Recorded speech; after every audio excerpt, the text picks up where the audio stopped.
Welcome to Hey, Great Shot.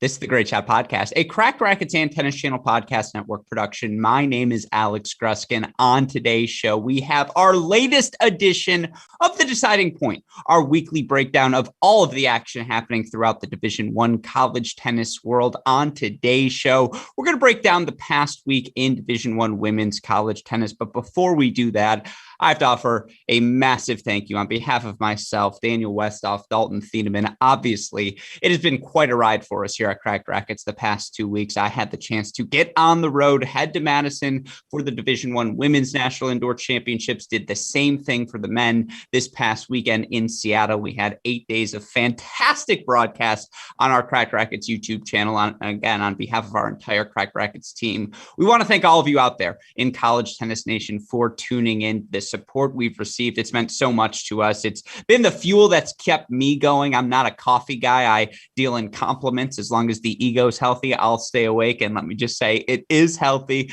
coming out of these past 2 weekends. All the players, coaches who are willing to deal with my nonsense. Obviously, Mike Cation, Mark Bay, yourself, John, Matt Sakoyak, Chris Halioris, who gets way too much grief from me throughout these events. Obviously, you guys think I have a tough job being on the broadcast for 13 hours. Imagine Daniel Westoff, who is not only managing a broadcast, but then every 45 seconds, get a direction from me, split screen, go to 3, go to 6. He does it all. Obviously, a huge thank you to all of you for your support, to the ITA for the opportunity as well. It meant the world to us to get that opportunity, obviously, as we want to raise the platform of college tennis broadcast, how exceptional of a product it always is. And we certainly got the chance to do that these past 2 weekends. So again, thank you to all of you for tuning in. With that said, it's time to turn the page. And now we get into the meat and potatoes of the college tennis dual match season. And of course, this past weekend, we had our first, dare I say, normal post indoors weekend of the season. That is what we are going to break down on today's show. And to help me do that, as always, is the man you turn to when you're talking college tennis. Of course, you know him as your co-favorite writer on our website, crackedrackets.com, founder of the No Ad, No Problem blog. It is my friend, John J. Parsons. I should say leader of the Cracked Racquets YouTube chat room. It is my friend, John J. Parsons. Jay, welcome back to the show. Hey, great shot. How are you doing today? Well, there were certainly a few people coming for that title over the weekend, which was exciting. It was exciting to have everybody in the chat.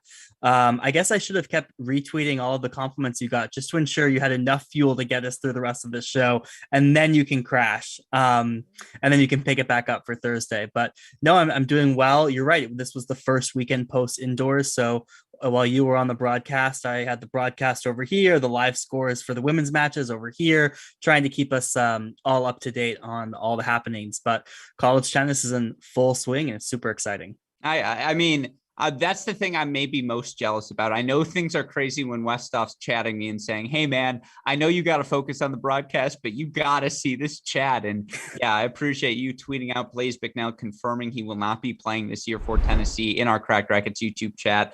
Breaking news in the chat. That's what it's all about. And a shout out to you again. I appreciate you stirring the pot every so often, as you always do, and just keeping everyone engaged in the match, because obviously that's what we're trying to do here. But as you pointed to, we have plenty of fun women's college tennis to talk about on today's show. A couple of top 5 teams going head to head, people from the national indoors bouncing back, momentum shifts, all those sorts of things. Of course, before we do that, a shout out to our friends at SwingVision for their support of us here at Cracked Racquets. For those of you who don't know, SwingVision, leading innovations happening on court technology. Their artificial intelligence for your tennis truly will take your game to the next level. You get the app, you set up your phone on a back fence whenever you go and hit.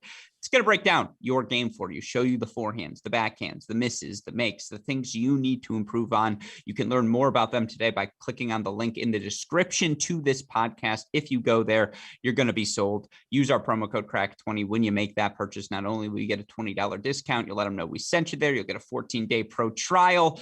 Thank you to our friends at SwingVision for their continued support of The Deciding Point and all of our efforts here at Cracked Racquets.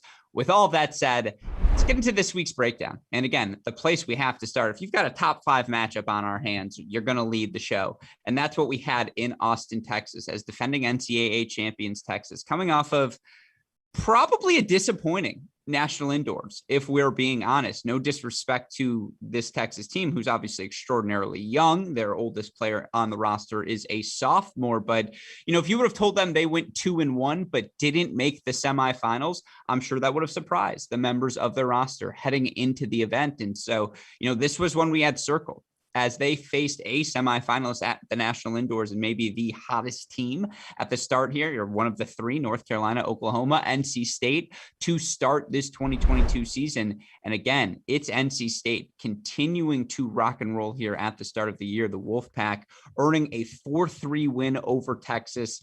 They take another decisive doubles point, getting 6-1 victories at the number 2 and 3 double spot. Then ultimately, again, it's the players we saw succeed for them at the national indoors. Abigail Renshelley handed Elizabeth Scotty of North Carolina her only loss in Scotty's 4 days of competition. She earned a 3-4 victory over Kylie Collins. Freshman Priska Negroho, who Mike Cation predicted will be an All-American this season, 2-1 over Charlotte Shvatapon. And then Sophie Abrams, 4-3 over Vivian Vrutsky.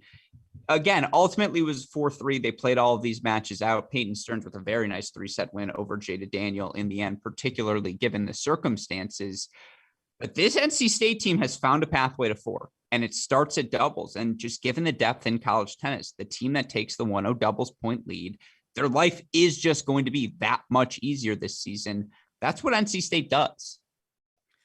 Yeah, I mean, you said the doubles point was decisive. We should double down on that, right? It was 2 6-1 victories and I believe 2 and 3 doubles over a team that had the NCAA double finalists last year in Kylie Collins and Lulu Sun, a team that had played extremely good doubles all of last season.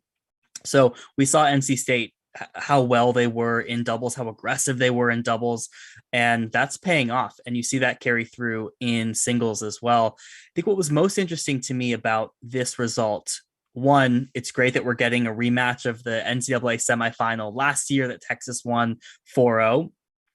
But just the growth of Jada Daniel, Abigail Renshalley has been really impressive, right? And you look at people like Kylie Collins and Charlotte Shvatapon haven't quite made that jump to 2 and 3 that I think we expected them to. And looking back on that match at the 2021 NCAAs, Charlotte Shvatapon beat Jada Daniel handily in straight sets. Kylie Collins was up a set and believe 5-2, 5-3 until Renshalley evened it up at 5-all in the second. But Collins was probably going to win that match. And so you look at the growth that, Jada Daniel and Renshalley have comparatively to their peers, and it's extremely remarkable what they've been able to do. And then to bring in some of these additions like Negroho and some of the transfers just to fill out the rest of the lineup.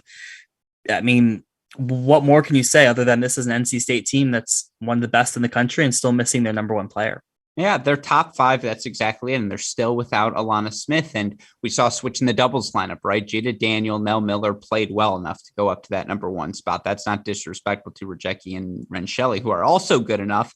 But you see them respond to that. They're at the number 2 double spot. They earn a 6-1 victory. And then, what Negroho and Sarah Nair have done at that number 3 spot as well. Another 6-1 win for them. They've dropped 1 doubles point. And that was their 1 loss on the season to North Carolina, a match where there was still a 5-minute stretch where you thought, oh my God, they're going to win this match. And yeah, they go on the road and deal Texas, according to our friend Scotty B, their first loss in Austin since the 2019 round of 32 to Texas A&M. And, again, I still always feel the need to point out how young this Texas team is. And to your point, Jada Daniel, Abigail Renshelley, the jumps they've made. For Daniel, it's a little bit different because she's a 5th year. And for her to make that jump, she has just seen everything there is to see in college tennis. And you see that manifesting itself this year. The jump from Renshelley has been something else. And that's just, again, that's the sort of thing that you need to have happen when you're down in Alana Smith and down in Anna Rogers from last season. And then, Negroho has been that exceptional. 1 loss for her. Riley Tran played a fantastic match in the semifinal. And there were so many deuce points in that match that just happened to go Riley Tran's way. Outside of that, again, I feel like you pick Negroho at number 3 in just about every match that she plays. And should Alana Smith be healthy by the end of the year, you move her down to 4, because I don't think Daniel or Renshelley has done anything to make you think they deserve, Negroho deserves to jump them. This NC State team just has options. Yeah, I mean, that would be wild if she plays four. But again, I mean, she was without a boot. So we've seen her without a boot. So she's clearly making progress, which is good to see. I'll swerve a little bit with you on the Renshali Daniel take. I actually think Jada Daniels' jump is more impressive than Renshali. She came in really good freshman. She's having that sophomore jump that you see from a lot of players who have a full year in college. I'm not sure we see that sort of jump that we've seen from Jada Daniel this season in their fifth year. Sure, she's seen everything, right? But she was playing four last season. She's now established herself as one of the top players in the country. To do that in your fifth season, typically you see that sort of level off, for lack of better term. So both super impressive, but for me in different ways. Fair. On the flip side, you look for Texas. I don't want to say this is a disappointing loss because in the end, it's ultimately 4-3. Now, I know at the time of the clinch, Jada Daniel, Peyton Stearns are battling in the third set. Ultimately, Stern wins that match. So if you want to say technically it was 4-2, though, that's fine. They play this match really close. Again, they got blitzed in doubles, and the same thing kind of happened to them against Oklahoma in the quarterfinals. My response to that would be, this is a young team. Like, I just am going to keep pressing that button. And yeah, Charlotte Shavatspan is struggling. There's no denying that. She's lost, 4 matches this season. That's quadruple what she lost last year. Collins has been fine at 2. Like, I don't think she's been bad. A lot of not finishes. She hasn't been dominant at that number 2 spot. But to me, it's just everyone's getting acclimated to that next position.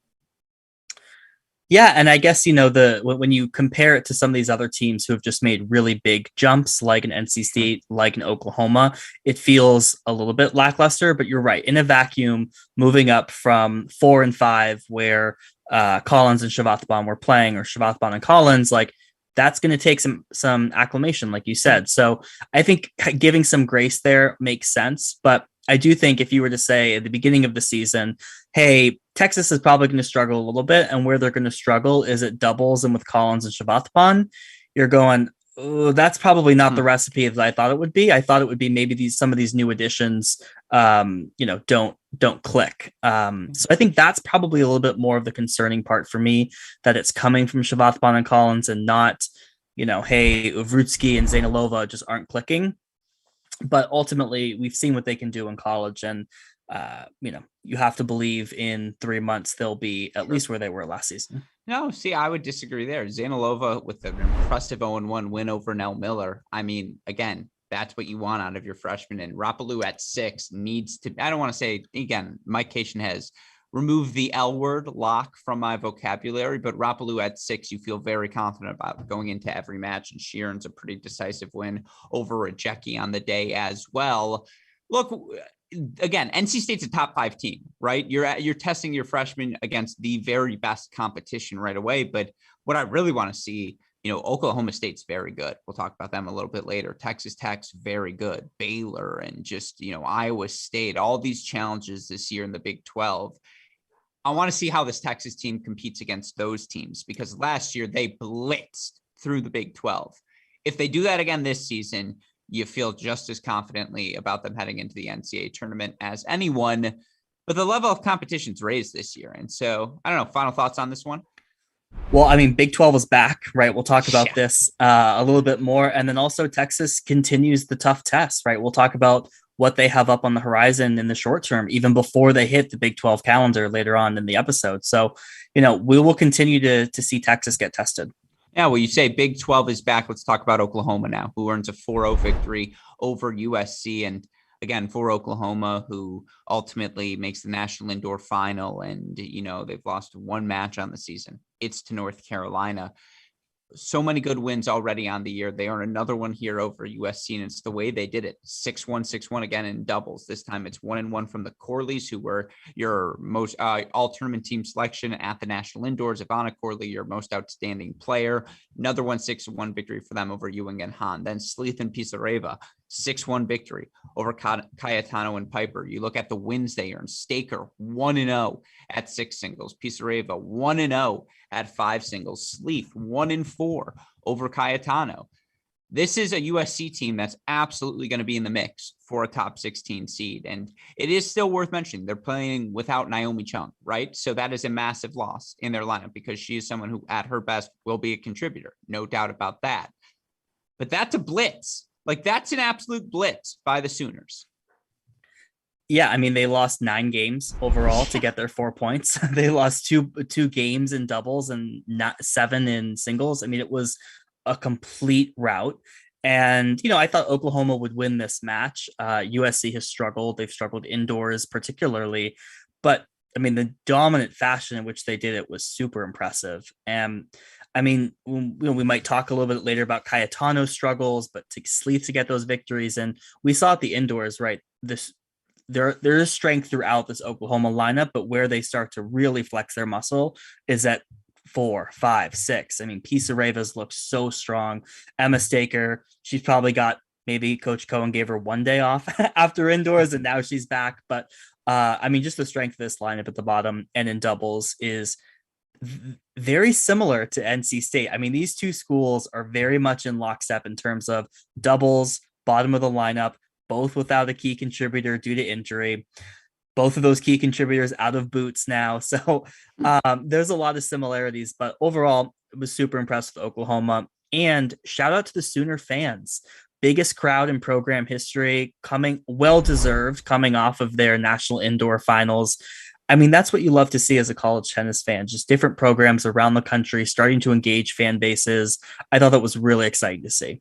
I would also add, go look at the Twitter engagement on those posts, because obviously the broader context, USC, Oklahoma, Lincoln Riley, the head football coach for Oklahoma, leaves for USC.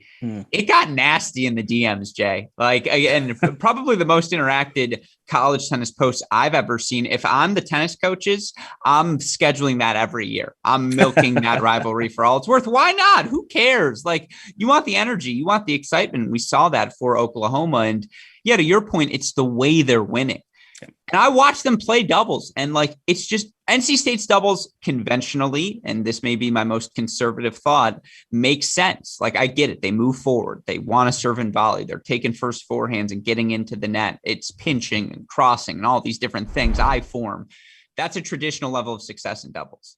That's not Oklahoma. And I'm not saying the Corleys don't get aggressive. I'm not saying the Corleys don't poach. And I'm not saying all their teams don't do that. But it's just, it's slice and dice. And it's, I fired up bump lobs, but I'm just as capable of poaching at the net when the opportunity comes. It's just very point by point for them, as less of these principles. It's not the skinning the cat the same way in every point. And yet they're having, again, have they dropped the doubles point this season? I don't think so. Wins over Duke and Texas and UNC and Pepperdine. They're just doubles point after doubles point after doubles point. And then, your freshmen get better at the bottom of the lineup. It's just like, wait for May, wait for Guzman. If they hadn't lost to UNC, they would be your number one team in the country, but UNC beat them. So UNC's number one. It's going to be interesting to see, by the way, with how many ranked wins they have, where the math shakes out there when the first computer polls come out this week. But yeah, I mean, again, on the flip side, you look for USC, who drops their match, drops this match against Oklahoma 4-0, and then drops a 4-1 decision against Oklahoma State as well. Although I think that match was closer than a 4-1 scoreline may indicate on the surface. Where are you right now with the Trojans, even considering, again, no Naomi Chung? Yeah, I mean, I feel like we ask this question every week, right? And last week it was like, are they going to go 2-0, 1-1, 0-2, and I had them at 0-2, and that's how it panned out. This was worse than I expected, just in terms of the scoreline. If USC isn't getting victories at 1-2, which they didn't in either of these matches, they are not going to win matches. And so I think that this team couldn't be more excited to move outdoors, right? I mean, worth noting that both of these matches were indoors, but we'll see. I mean, they're still going to be ranked pretty decent. They have those wins over Miami and Baylor, which will carry them, particularly in the first few ranking iterations. But things are going to get tough. And with the Pac-12, there's only so many wins that you get, right? It's not like a SEC or even a Big 12 where you have 8 teams. It feels like, who are going to be top 30. So we'll see with USC, but their margins for victory are slim, and they just feel like they keep getting slimmer. Yeah, no, again, it's interesting because it's an old team with young pieces, and it's just, again, for Snow Hahn, who was on the roster last year, but didn't really get to play. She's still getting acclimated. And obviously with Piper and Mora, you're still having new pieces that you're working in. You're still waiting for Naomi Chung to come back. By no means am I hitting the panic meter, the panic button, but that Pac-12 is going to be a rat race, whether it's, again, UCLA needing victories now, Cal maybe needing some victories now, USC, Stanford, obviously. I'm fascinated by the Pac-12. And with that in mind, let's talk about UCLA, who bounced back in perhaps the biggest way this past week. They dropped the doubles point, 6 singles victories against Cal, who it's worth mentioning was without Kaya Wiersholm, but still for this UCLA team who, drops a match to LMU before the National Indoor Kickoff Weekend and then loses during the kickoff weekend to Washington. For them to get the victory, in particularly the way they did it, Forbes 1-1 over Giovara, Bolton 3-2 over El Sola, who moved up to the number 2 spot. You also had Bagramov with the 4-2 win at the top 3. So the veterans deliver the straight set victories. And then again, it was Hans at 4 and Tanzreed at 6. They swept the singles. Welcome to the ball game, UCLA. Yeah, I guess the season for UCLA started this weekend. Yeah, sure. But I was stunned. I was stunned by this result. I was stunned by them taking all 6 singles. They only dropped 1 set in the entire match. That happened after the match was already clinched. I mean, you kind of rattled off some of those score lines. Yes, Cal was without Wiersholm, but that was essentially a straight line replacement, right? They brought in McKenna Teal there at 5. Everyone else was in the same position other than some switching that would have been above Wiersholm. So that had no bearing on the outcome of this match. This was just a shocking upset. And now you wonder, okay, Cal, coming off, they lose to Pepperdine at indoors, they lose to Texas at indoors. Well, those are understandable losses. They had lost to Michigan. Now they lose to UCLA. I don't know what's up and what's down anymore with this Cal team. But just what a win needed for UCLA. And credit to them for bouncing back after a historically dismal start.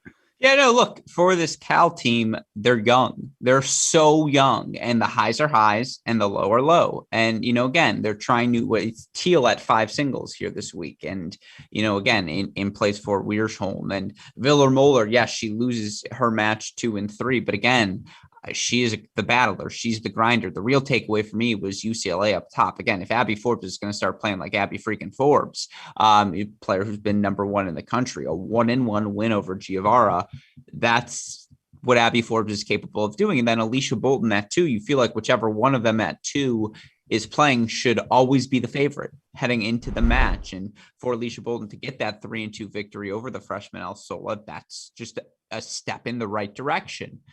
Doubles, they still got to play around with, for sure. But UCLA starting to round into form. On the Cal side, I still don't feel any worse about them. Again, having seen them play in person, I just think that's the game styles they play. It's just going to be a lot of close matches because they do play physical tennis. You got a lot of, grinders, I think. It's just actually fascinating because of the contrast and styles of play up and down their lineup. And so it's just very high variance. It's very fun. Yeah, well, they play a lot of close matches, but not against UCLA. I mean, that was not close. So, I mean, we'll see. I think we didn't know much about this Cal team coming into the season, right? Sure. They seemed to kind of peak towards the end of last season, made the round of 16. Coming into this season, knew they were talented, not sure what to expect. So I think you're right. I think we should expect to see some highs, some lows, and some in between. And I think that's what we're getting here as they kind of figure out the pieces, but just surprising in the manner in which UCLA took the match. I would say I was expecting when they took 6 first sets, you're expecting to see more of a fight back in those second sets that we didn't see. So, Cal gets another good test upcoming. So we'll continue to see them tested like we've talked about. And ultimately couldn't have been a more needed win for UCLA as they look to the postseason in May. Absolutely. And so with that in mind, one more team I want to talk about, or a couple more teams I want to talk about here before we get to our interview today. Let's talk about some teams coming out of the indoors. We certainly had some question marks about, and you look at some results this weekend. Let's start with ODU. who, again, glass half full. They get a 4-1 victory over Virginia Tech. That's good. Certainly, though, given their start to the season, you would have listed them as a favorite heading into their match against Kansas. And yes, that match was at Kansas, let's be clear. But, for this ODU team to have taken the doubles point against Kansas, but drop 4 singles matches, and they ultimately drop a 4-2 match there, you just feel like, again, given they're not in a Power 5 conference, that match certainly hurts. Now, I still think they've got momentum on their side. And again, it was a good bounce back against Virginia Tech. But where are you at with ODU? Well, not high, like not where I was a few weeks ago. Sure. I think it's tough, right? I mean, they didn't have the indoors that they were looking for. They at least came away with a victory. And you're right, not being in a Power 5 conference when you face a team like Kansas, that's a team you need to beat, particularly if they want to be a top 25 or flirt with the top 16 this season. And to win dubs and not be able to find 3 singles victories is pretty surprising, particularly at the bottom of the lineup. We've been talking about ODU having some sneaky strength there. They've played a lot of these higher ranked teams pretty close in the bottom of the lineup or gotten victories there. That was not the case against Kansas. So this could very well be a match that tells us ultimately a lot more about the strength of this Kansas team. I know you've been high on since your interview with Coach Chapman. But ultimately, I think it's just a disappointing result for ODU, who was hoping to bank some of these early season victories before they have to go and play conference matches. Yeah, and look, this was a close match, and you look for Kansas, who goes 3-0 in first set tiebreakers. That was the difference. Is when Kansas takes 2, 3, and 4 all first set tiebreakers simultaneously, it just felt like that was again the pin in the balloon for ODU. Now, Startup Sava continues to be excellent at 1, and again, I think the most surprising result on the board was the loss by Jakubovic for ODU at 6 to lose that match 1-3 against Lagarde. Just not what I would have expected given Jakubovic's success here to start the season, but that hurts. That really hurts when you lose 3 first set tiebreakers simultaneously. That happens. Now, again, on the flip side, they did bounce back and they do get a win over Virginia Tech, and they do it pretty dominantly. You take doubles, you take 1, 2, and 3 in straight sets.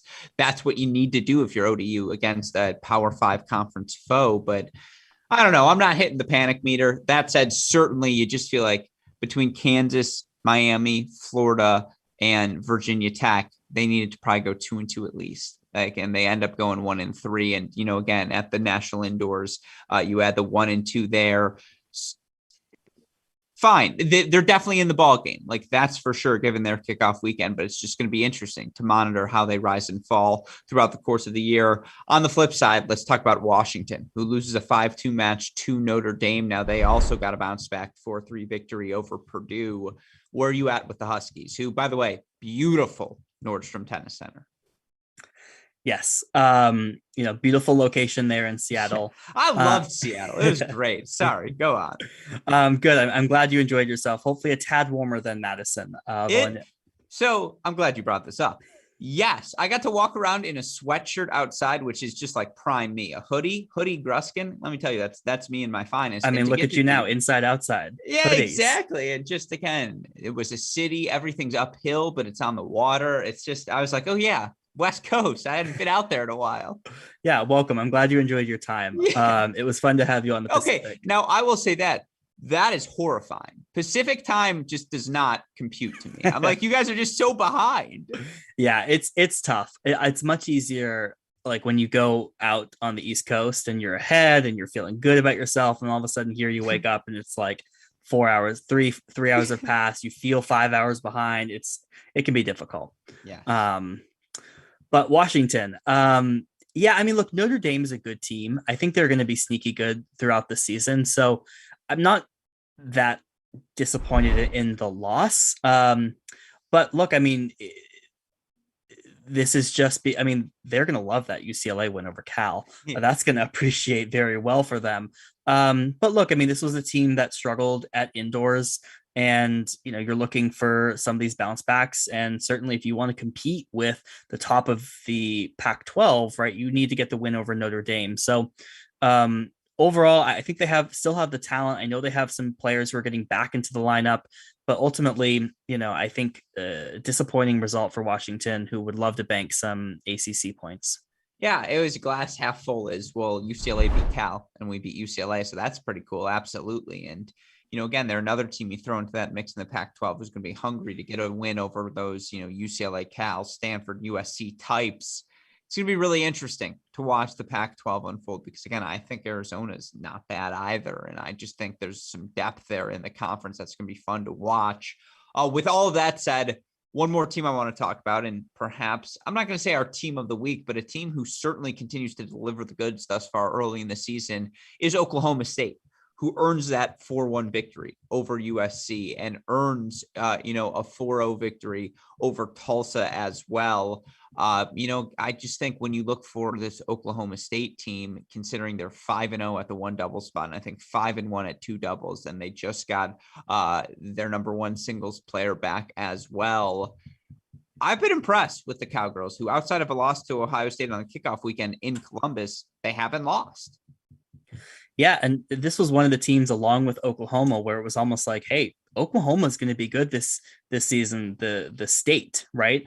And Oklahoma State has found a lot of pieces. They've brought in, the two freshmen have been stellar for them in the lineup. Obviously, bringing Lisa Marie Rue back, that was an interesting turn of events. She was gone last season. She's now back with the Cowgirls this season. So it was a great win for them over USC, particularly at number one again to take the win over Cayetano. Overall, just super impressive from the Cowgirls, who has a lot of talent on this team. They're also missing one of their top contributors from last season, which seems to be a theme right now for a lot of these teams. But I mean, Chris Young has been building back to where they were in 2016, right? And so this is clearly a step in the right direction. Spoiler alert, this is going to be a top 15 team when the rankings come out. So, you mentioned their only loss to Ohio State in Columbus, and man, Ohio State was just playing lights out that weekend. I'm not sure who would have beaten them. And they were without Lisa Marie Rio, that weekend as well. Good point. Yeah, exactly. So, they're finding the pieces, and there's another team. You talk about the Big 12. I mean, they're going to be right in there. They've got freaking Pepperdine at the end of the season as well. Like, it's going to be pretty impressive. No, I would completely agree with you. And I do think they're a top 16 team right now. I can tell you they were on my USDA ballot, and it's, again, Swanka is undefeated at the number 2 singles spot and Rojas at 6 undefeated. They're both freshmen. And, again, the only doubles point they've lost on the season, and they haven't played the most rigorous schedule, but win over Princeton and obviously the win over LSU. And now the wins here over a Tulsa team that had only lost to North Carolina and a USC team that was at the national indoors. This team belongs in the mix, and they've got the Blue Gray Classic coming up this weekend. And will Alana Wolfberg play for them? Will she not play? That was a question I was curious to ask, and so I'm so fortunate to have had the chance to ask that question to perhaps the man best suited to answer it, Oklahoma State women's tennis head coach Chris Young, who joins us on today's show to chat about his team's weekend against USC and Tulsa, the upcoming Blue Gray Classic that they're playing, the status of Alana Wolfberg, and so much more. You can catch the complete interview tomorrow on the Cracked Interviews podcast, but of course we have a snippet of that interview for all of you now. With that said, super producer Daniel Westoff, let's get to my conversation with Oklahoma State women's tennis head coach Chris Young. Joining us on the show once again today is a returning champion here on our Cracked Racquets podcast. Of course, you know him best as the head coach of the Oklahoma State women's tennis team, a coach coming off of a 2-0 weekend with wins over USC and Tulsa. It's my friend Chris Young. Coach, congratulations on the victories. How are you doing today? Oh, I'm doing good. As you talked to me about off the air, it's nice to talk to you after a couple big wins. So thanks for having me on at the right time. Oh, absolutely. And we obviously had the chance to speak this off season, and you talked to, a quiet confidence in your group coming into this year. And there were a bunch of new faces, but obviously I want to lock in on this weekend in particular. You get a 4-1 victory over a USC team that obviously you're going to be competing very hard with for one of those top 16 seeds. And, again, to get that victory, to follow it up with a 4-0 win over Tulsa, you take the doubles point in both matches as well. How are you feeling coming off the weekend? I'm feeling good. I think our team is continuing to improve. That's the biggest thing. We have 4 freshmen that are seeing significant time in the lineup. And obviously with adding Lisa Marie back in after not being there last year, we've had 5 kids that weren't a part of the team last year that are getting a lot of experience. And so just trying to, allow them to grow. Fortunately, we didn't have Lisa when we went to the kickoff weekend at Ohio State, and that's our only loss, but that's a quality team there. And since then, I think that we've rebounded with 5 wins and only given up 1 point, 1 match away in those 5 wins. And all those teams that we played, I think our schedule has been really solid. So we haven't really had any matches where you can take a breath. And, it only will continue throughout the rest of our schedule this weekend and then getting into conference. So absolutely. And, again, everyone's had success. As you point out, you're 23-6 overall in singles, which not too bad for whatever it's worth. But in particular, 2 of the freshmen, Mai and Sophia, playing, 2 and 6 primarily, they're undefeated thus far to start their college dual match career. And I'm curious, obviously you've had a lot of good freshmen, a lot of good players come through, but what is it about these 2 that have allowed them to, have this success? You look in particular this weekend for Mai to get a 4-2 win over someone like Selma Ewing. That is obviously a heck of a victory. Yeah, Mai is obviously very talented. I'd say she's, one of the most talented kids we've had here, and we've had some real talented ones. We had a Victoria Leshkova come in as a freshman and win her first 16 matches. And, she only played the spring semester her freshman year and was an All-American, which is extremely tough to do.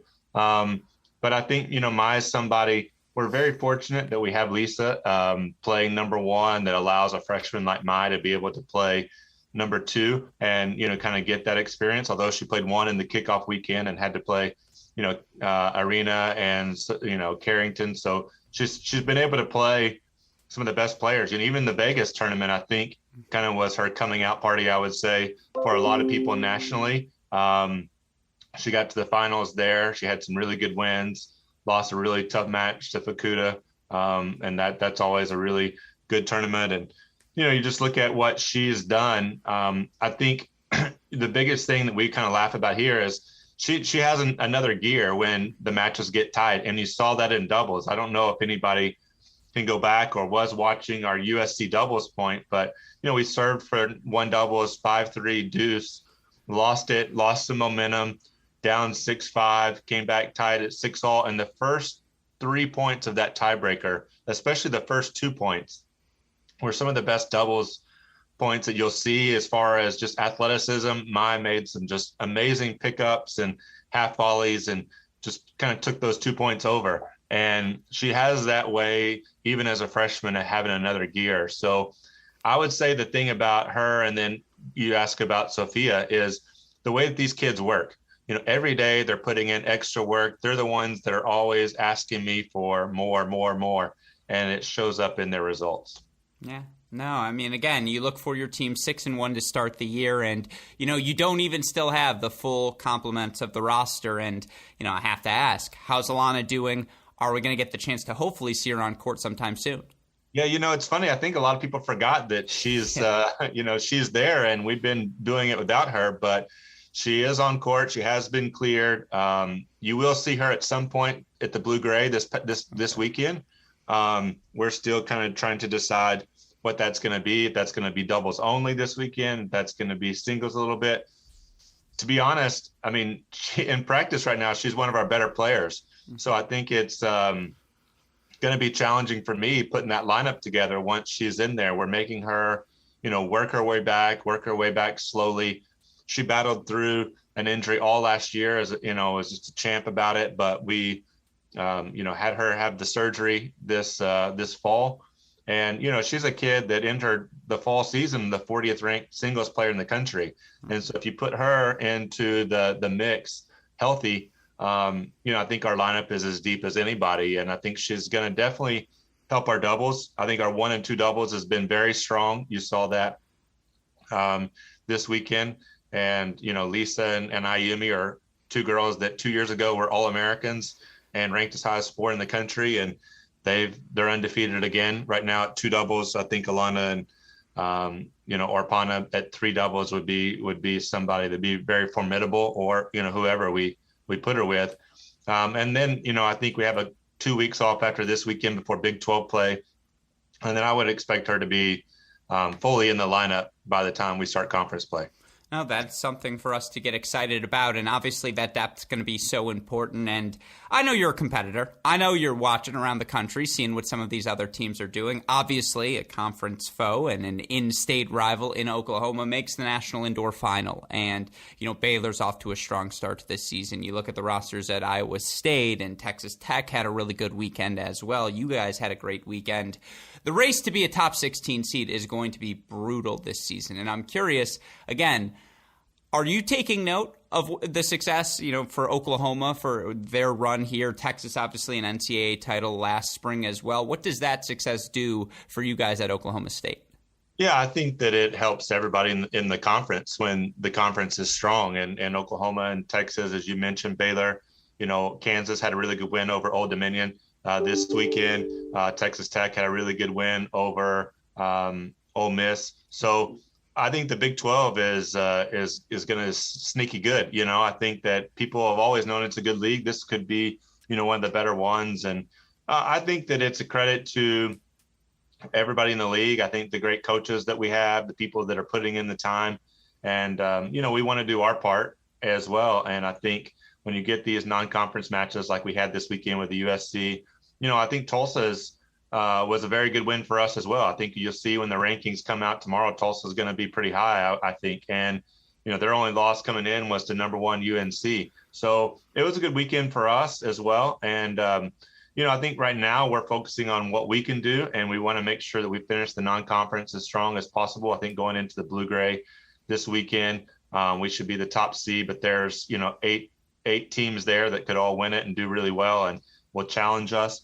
And then you go into conference play, and there's going to be no easy matches. I think there's every team in our league has a chance, if they have a good conference schedule, do well in the conference matches to make the NCAA tournament. So that's good. Every match in the conference should count for you. And you can't always say that some years. So I think that's important. Yeah, I don't think I'm going to get on the National Indoor Seating Committee anytime soon, although I can knock on wood. But the Blue-Gray Seating Committee, there's got to be a seat for me. I mean, I'm in blue. Yeah, I could do it. I think you should get on there. There is a tournament committee person. We need to get you there covering it and then get you on the committee. I think, they're waiting to just go straight off the rankings. So I'm not sure there's much work to be done, but I mean, hey, I think you can maybe mix it up a little bit. You can liven it up. Oh, I would spice up the matchup. So it'd be a free for you. Yeah, you know what I would be doing. No, and last goofy one for you here. You guys bring USC to town. Later on in the year, Pepperdine's in town. Do you call first? Does Coach Cohen call first? Like, is it a Zoom call? What's the deal? Like, hey, it's the Oklahomas. We want to know, Pepperdine, do you guys want to come to town? How does that work? Well, I have to say we've helped Oklahoma quite a bit this year with their schedule because of all these trips that we've had. And, they've done a good job this year. I think that'll help them schedule in the future. But I think, our program has been a step ahead as far as, where we've been in the rankings and being able to set up these matchups. We've had a home and home with Pepperdine for some time. We went and played at USC last year with them coming back to us. Princeton came in. With us. South Carolina owed us a return trip, still do, by the way. And, all those teams needed somebody else to play. And Oklahoma now has, put themselves on the map to be able to pick up all those teams. Sometimes before they would want to pick up Oklahoma, or maybe it was Tulsa. And so, I'm expecting a present from Audrey here pretty soon for helping make out their schedule. Yes, whatever the Oklahoma delicacy is, expect a box of it headed your way. All right, I'm gonna count on you to make that happen. I'll communicate the message. I like it, but no, as always, Coach, congratulations on another fantastic weekend, and obviously, good luck to your team here at Blue Gray. Thank you. Thank you again to Oklahoma State women's tennis head coach Chris Young for taking the time to chat. You can hear my complete conversation with him tomorrow on the Cracked Interviews podcast feed. And again, for the Oklahoma State Cowgirls, they go victories 4-1 over USC, 4-0 over Tulsa, believes now 6-1 on the season. Going to be fascinating to see where they end up in our first computer rankings of the year. With that in mind, let's get to the best of the rest of the past week in Division I women's college tennis. Start with the Wolverines up in Ann Arbor, Michigan, 7-0 victory over Princeton. Now, as a Princeton team down a couple of starters, but you look for the Wolverines. Not only do they take the doubles point, sweep all three doubles positions, but straight set win for Jaden Brown at 2, straight set win for Andrea Serdana at 4, straight set win for freshman Julia Fliegner at 5 as well. They ultimately get 3 set wins in the matches where at 1, 3, and 6. Kari Miller, a 6-4 in the third set victory over Vicky Hu. She continues to prove she's certainly top 20, if not better, sort of player this season. I like the Wolverines. They're deep. They've got options. It feels like they still have room to get better as well, and they have gotten better. God, with the National Indoor has been great for this young team, but that's a good win over a Princeton team that's starting to find its rhythm despite the injuries. Yeah, well, you know who doesn't want to see Cal tumble down the rankings is this Michigan team, right? Who was banking on that being essentially their de facto indoors. But yeah, I mean, good win for Michigan. Disappointing to see Princeton not at full health without Freeman, without Howard. You know, Michigan's got a good test this weekend, so I'm looking forward to seeing how good this Michigan team is, and that will tell us a lot about how they will compete against Ohio State in the Big Ten. Yeah, no, you're absolutely right. Pepperdine coming to town. It's certainly going to be a fun one. So we will keep that in mind. And then, of course, now we had, another result we had on the board. As great as Michigan has been, UCF, who's down a couple, down Zaleva, they struggled. And you look for them this weekend, 4-1 loss to FIU, 5-0 loss to Miami. Where are you at with the Golden Knights? Things are not going well down in Orlando. They were out with, they were missing Zaleva this weekend. Losing to FIU is not a victory, is not a loss that UCF is used to taking. This is a team that made the NCAA's last year on their home courts. Pretty disappointing start to the season, and I don't know what else to say. The talent is there on the roster. They have not been able to deliver. Yeah, no, sorry for laughing. Someone who's tuning into the show, they know who they are. Send me a funny text. I would agree with you. And, again, for Coach Kanyeko this season, last year was such a great year, right? They played Duke so close. They were a heartbeat away from the quarterfinals. And, it's been bad breaks for them. There's just no denying that here to start the season. And you look for this UCF team now 4-4 overall on the year. Well, what do they have left on the board? They still have Oklahoma, Baylor, Michigan, Texas, Michigan, Texas, all coming to town. Oklahoma State's coming to town as well. They've got chances to get that run back. And again, how healthy will they be? That's the question. It's tough. Can they win the conference, make the NCAA tournament still? Absolutely. Are they in the mix for a top 16 seed? I don't know. Too little, too late? Well, no, because they have those chances, right? Look, if they ran the table, they'd be a top 10 team. The problem is now it probably is have to run the table. Well, if they get 2 to 3 of those victories, that's going to put them in fighting distance of the top 16. But yeah, this is a team that started the preseason, ended the season, I think, in the top 10 last year, and now I think in the rankings this week will be quite low. So they scheduled right, and they're going to get the test that they need, but ultimately things just aren't on the right track there in Orlando. Fair. Now let's move on to our next one then. Team that has been sneaky good here this year, Texas Tech. Another good victory for them, 4-0 over Ole Miss. You look at what the Raiders have been able to do here this season. They, earned the victory kickoff weekend 4-0 over South Carolina before getting knocked off by Texas A&M. But, wins over Houston, win over Ole Miss haven't really been quite tested, I suppose. They've done what they've supposed to do here to start the season, but you look for them coming up. Blue-Gray Classic event this weekend. Oklahoma State's in the field there, and Alabama's in the field there. A ton of good schools in the mix. Then we get into Big 12 play. We'll see how they are, but thus far, I think they've answered all of the questions that have been asked of them. Yeah, I mean, they've only lost that one match to A&M, right? So we'll continue to learn more about this team. This is a team that has a lot of talent at the top of the lineup.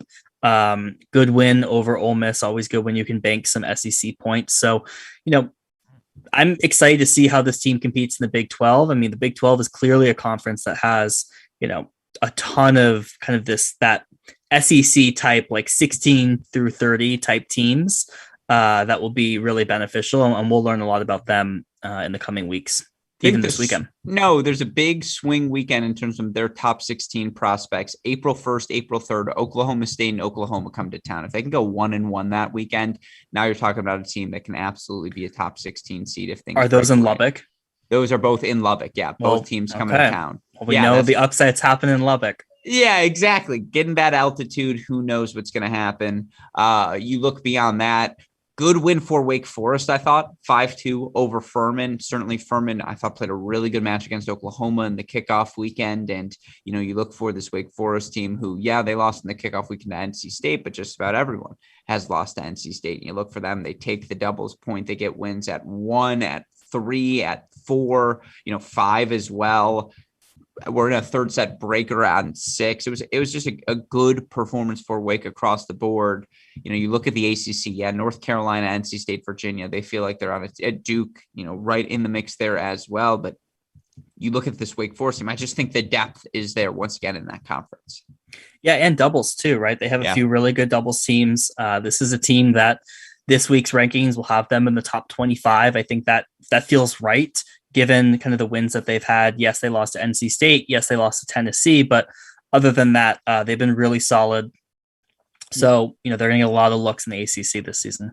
Absolutely. And then, the only other result I would add to the mix there, and it sets up, some of our week ahead, is you look for Baylor, 4-3 win over Mississippi State, 4-0 win, 6-1 win, over SMU. Sets up a big match this weekend for them as they travel, I believe, to Florida. That's a fascinating one because, again, you talk about this Big 12, the depth that's in the conference this season. If Baylor gets a win over Florida, now that helps everyone else out in the conference as well. Blue-Gray Classic, plenty of fun stuff for us to keep an eye on. Any other results we missed? Any other things caught your eye throughout the course of this weekend? I would only shout out FIU. We talked about their win over UCF, but they were coming off a 4-3 win over North Florida, came down to 8-6 in the third set tiebreak at number 4 singles. So always love to give a shout out to these 4-3 matches that come down to a third set buster. No, absolutely. I know super producer Daniel Westhoff will be angry at me if I don't give a shout out to his Billikens, St. Louis, back-to-back 4-0, 4-1 victories over UMSL, which I believe Missouri St. Louis. So it's a happy day in CRHQ and the Billikens have success. Yeah, it was another fun week of women's college tennis action. With all of that in mind, let's get to our top 10 coming out of this week. And I guess we're calling it week 5 here of the college tennis season. Now, we apologize to all of you in advance. We have some ties here in our Cracked Racquets top 10 poll. That's because right now it's a poll of only 2 voters, Jay and myself, and we're splitting the difference in a bunch of places right now. What we're going to do moving forward to alleviate those ties, super producer Daniel Westhoff's going to break them. He's going to go with his gut. We've learned here at Cracked Racquets HQ, never doubt Daniel Westhoff's gut instincts. So thus, moving forward, if you get angry at CR producer, I want to see as much hate mail as possible sent his way. But you look at our poll this week, pretty static, in my opinion. Now, North Carolina stays at number 1 for obvious reasons. Oklahoma 2, NC State 3. Is it too late for Coach Cohen, Coach Earnshaw to schedule an Oklahoma NC State matchup? I don't think so. Throw it out there. Come on. We all want to see it. You both want to play it. Who loses in that scenario? After that, it's a big tie for 4th. Pepperdine, Virginia, Texas, still no differentiation. That's the same as last week. Georgia 7, A&M 8. We split the difference on Ohio State and Duke. You'll say, Alex, Duke beat Ohio State 4-3 at home. I'll say, yeah, it's a home match. And look at how well the Buckeyes have played since then. I feel pretty good directionally, though, still about all of these rankings, about the tiers between them. And I actually kind of like, again, I know North Carolina is number 1 right now. I feel like it's really an any given day sort of thing with the top of this poll. Yeah, I mean, UNC deserves to be number 1, Sure. right? They are undefeated. They won indoors. I think the question is like, is it more of a tie at 2 and 3, of which I would say, sure. You want to say Oklahoma and NC State are tied. I have no issue with that. I think we might have these teams flipped from what the rankings will say. So that'll be interesting. But overall, I think these make a lot of sense. I mean, the one thing to note here is Cal did drop out, right, of the top 10. So that's where you see some of these teams move up. And if you're a fan of spoilers when it comes to the rankings, which I am, you talk about our debate over Ohio State and Duke.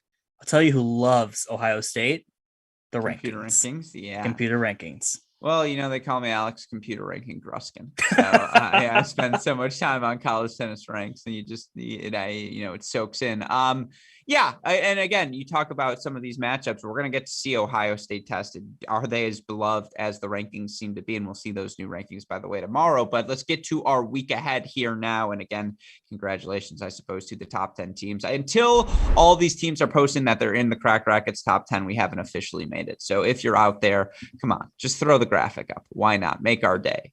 That was a big faux pas for us to remove Cal then. Yeah. Cal did give the shout out last week. I know. That's a good call. It's a good point by you. But see, it means we're unsullied by bias. It means we stick to our guns here at Cracked Racquets. But let's talk about the week ahead, Jay. Bunch of good ones on the board. We've got some we're going to feature here on a Cracked Racquets broadcast. I'll get to that in a bit. But first, what are you watching most closely? Well, the first one I'll be watching in person is the Texas trip out west. Texas is taking on Stanford and Cal this weekend, Friday, Sunday, I believe, in that order. So this is going to be, obviously, these are our top matches. Texas looking to bounce back against that loss to NC State and disappointing indoors. This could not be bigger for Stanford. I mean, you talk about a team that's been totally boxed out of the rankings right now. They're not going to be in the top 25 next week, and they're not even going to be in the top 50. So they need this win badly. And particularly, there doesn't feel like there are going to be a lot of points floating around the Pac-12, with UCLA, with Cal. So Stanford needs this win badly, and it's going to be a test against 2 young teams, right? You like to talk about how young defending national champion Texas is, but Stanford's even younger, right? You look at the freshmen that are anchoring that top of the lineup. So that's going to be a fascinating matchup. And then Texas gets a rematch against Cal on Sunday from the indoors. Peyton Stearns, Connie Ma is must watch. It's must watch. If you're a college tennis fan, pop it on your screen because that's a potential NCAA quarterfinal, like single sort of match come May. And I agree. Just a very contrast in styles. Yeah, exactly. Absolutely. And again, Yepa Fanova against Kylie Collins. That's a lot of firepower. And just, number 3 singles right now. How does Shavatapan respond? There are a lot of storylines in that one. And then, they get Cal that Sunday as well. So the West Coast trip for Texas. Certainly, we talk about that urgency in the Pac-12 right now. USC, UCLA this weekend, like always a special affair when the Trojans and the Bruins go head to head. But for this one in particular, given the, I don't want to say desperation, but the urgency for both teams to get a ranked win right now, which way are you leaning in that one? I don't know how I pick. I think I have to pick UCLA in that one because I think UCLA has the firepower to at least take one of the top 2. And if they can mitigate USC from running away with like the 3 of the top 3, then the freshmen seem like they're starting to play well for UCLA. So if they can find wins at 4, 5, and 6, doubles is anyone's bet. Both teams look like they're struggling there, but ultimately I got to lean the Bruins, which will just be a total turn of events over the last few weeks. My pick is 4-3, and I forget who's at home. Is it UCLA is at home, right? I think so. Yeah. For that reason alone, you would favor UCLA. Like that would be my only inclination. Other than that, I agree. Complete pick 'em there in an early decisive match for both of these teams. Just because if you're UCLA, you beat Cal, you beat USC back to back. Now you've steadied the ship. Now you're trending in the direction you want to trend for the Pac-12 conference play. All eyes in on that one. And then let's talk about what Pepperdine's doing this week, making a Midwest swing. They head to Ann Arbor on Friday to take on Michigan. Then they head to Columbus against Ohio State on Sunday, a match that we will have on our broadcast here on our Cracked Racquets YouTube channel. I'll get to that in a second. Jay, another fun weekend for the Waves. Yeah, this is huge. We've talked about these trips that Pepperdine is making, this trip through the Midwest, an end of regular season push through Oklahoma. In the beginning of the season, I loved it. In retrospect, I'm wondering, man, does Pepperdine want to just stay outside right now, particularly after indoors? But I mean, look, they're going to be tested against two teams that can know how to play indoor tennis. It'll be very interesting to see what Pepperdine shows up. It felt like they were running a little hot and cold at the start of indoors. So I'm fascinated to see both of these matchups, particularly Michigan, I feel like is the biggest question mark to me right now in terms of like, are they at the Ohio State Pepperdine like level, or was this more like top 20, top 25? So it should be really good. And what a good opportunity as well for if one of the Big Ten teams gets a win, more points floating through the Big Ten. So we'll see. It's going to be fascinating. Yeah, it's going to be really, really fun. And so, again, we'll keep our eyes on that matchup. And again, an announcement, I suppose, or a reminder for all of you fans. We're going to have broadcasts here each and every weekend on our Cracked Racquets YouTube channels. We are thrilled to be covering the Big Ten Conference play every Sunday as part of our Red Zone coverage of the 2022 college tennis season. This Sunday, kicking off our matchups, obviously we are amped to have that Pepperdine at Ohio State matchup. We've got Cornell at Illinois, little Butler and Illinois State at Purdue action, Xavier at Indiana as well. Those are our women's matches for Sunday. Of course, we'll talk about the men on Thursday's episode of The Deciding Point. We also really excited to announce that we're going to be doing the same for the SEC. Now, that SEC broadcast day right now scheduled for Sunday, still have a few moving parts there, but we're really excited to be featuring the action. Again, Baylor at Florida, something we are going to be able to have this Friday. So all of you listeners better tune in. Baylor Friday. I super producer Daniel Westhoff's yelling at me. Our Big Ten action is on Sunday. Baylor at Florida, that SEC action going to be every Friday. Again, we still got some moving parts here that we're trying to work out, but super excited for all of that action. And again, you're going to be able to tune in every weekend throughout the course of this college tennis season as we try to bring our college tennis community together, try to broadcast these matches. As we all know, the quality of these matches, quality of college tennis has never been better. With all that said, Jay, any final thoughts, any final reflections from another fantastic week in college tennis? I have to make sure I get this right. Friday, SEC.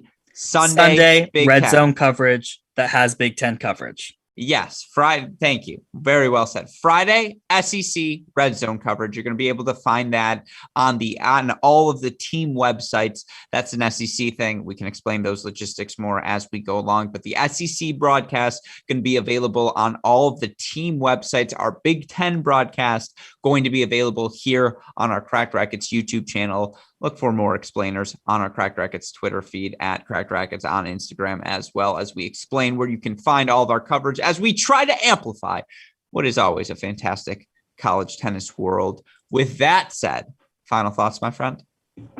That's it. I mean, we're full-fledged in the regular season now, so we get a few more non-conference weekends here before everyone kind of gets locked into their conference schedule, but it's exciting times. Yeah, now we rock and roll. And again, with all of that said, a huge shout out to the college tennis community for embracing us here at Cracked Racquets these past 2 weeks to be able to cover and bring to you the action happening at the National Indoors. It's a dream come true. I know I keep saying it. It's not a job. This is too much fun to be considered real work. So a huge thank you to the ITA for making that a possibility. The biggest thank you to super producer Daniel Westhoff. Again, you think it's hard to talk for 13 hours. Imagine managing a broadcast, listening to someone barking orders sporadically every 2 minutes and misspeaking as he's doing it.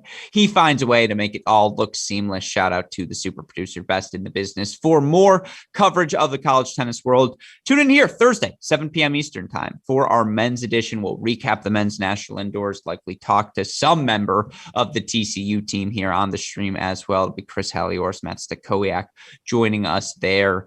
All of the action, all the coverage, all of the content available on the website, crackrackets.com. Like, rate, subscribe, review, share with your friends. With all of that said, for my fantastic co-host, John J. Parsons, our super producer, Daniel Westoff, and all of us here at both Crack Rackets and the Tennis Channel Podcast Network, a shout out to SwingVision, by the way, and a thank you to them as well. But with that said, I'm your host, Alex Gruskin. Jay, what do we tell the people? Hey, great shot. And we will see you all Thursday. Thanks, everyone.